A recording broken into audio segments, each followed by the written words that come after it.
it's almost as if your life began when you discovered opera. That's true. That's true. That's true. And it's been my life ever since.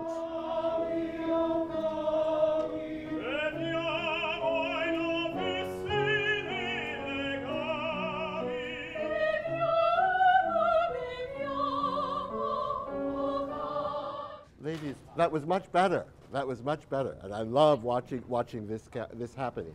There could be a little bit more action here, okay, and you could be a little more niele. Do you know what that means? A little nosier. Diane goes, yes, everybody watch Diane. There's something wrong. You know? Right. And you guys are doing pretty well too. And like the cousin going after butterflies is really cool. You're the next generation, so that you can take a little more action with her to get her back.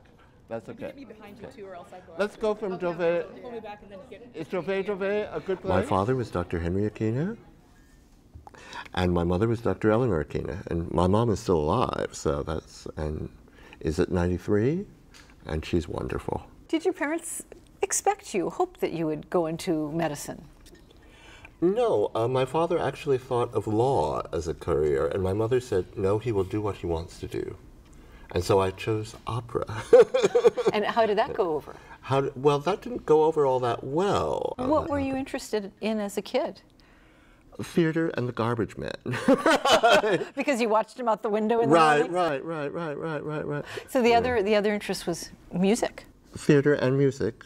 I played 3 instruments growing up. What were the instruments? Piano, a flute, and violin as well. And what part of theater were you attracted to?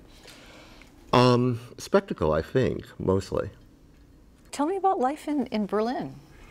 Life in Berlin was interesting. It was very liberal, as life in Hawaii is too. I didn't have a car in Germany. I used the subway system and the bus system. Well, that'll introduce you to people quickly. Well, yes, I knew a lot more people in Berlin than I do here. And I had taken Berlin because there were 3 opera companies there. Unlike the only other city at that time that had 3 opera companies was London. And I thought, well, you already speak English. So you wanted to go to a country where you didn't speak the language? That's true. I thought it would be good for me. And were you accepted in Berlin? It sounds, you said open society? I was accepted. I was accepted very, very readily. And you had a job going in? I was a student going in, and then I had a job. And then it was interesting because my career developed there. And I was a directing assistant, which meant that I got coffee and I did all these other things. But at that time I was an assistant for language particularly because they needed someone who spoke English, and I did, and I was able to parlay that into a career. At what point did you say, this is it, I'm not going back home, I'm not going back to the East Coast, this is home now? Well, it took a while, and I think I was back in Berlin, and I was going to come here to work to the Santa Fe Opera in 79. I did work, and I was going to do an office job in 80, and I didn't do the office job. I stayed in Berlin and grounded a company, which was, it went for many years, and it wasn't until I'd done that I felt that it was home. It's not nasty enough. You could be nastier. I know that. I think you've described opera as singing your guts out. I mean, it is a raw, and it's emotions expressed in music. It's a physically demanding job being an operatic singer. And you're directing these people. I mean, tell us something about what that's like. Well, directing an opera singer is like directing a gladiator.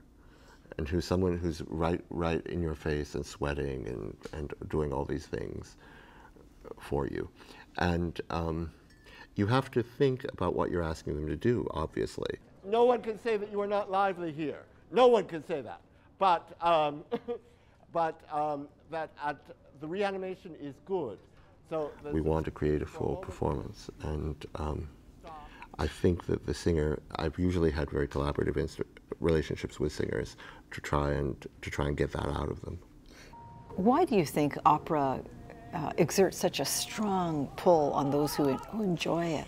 Well, I can only speak from experience, but I would say that because it's that form of theater, and it's that form of theater that uses everything that we have. We know that the plays in ancient Greece were essentially operas, and there's something mythic about having things sung at you.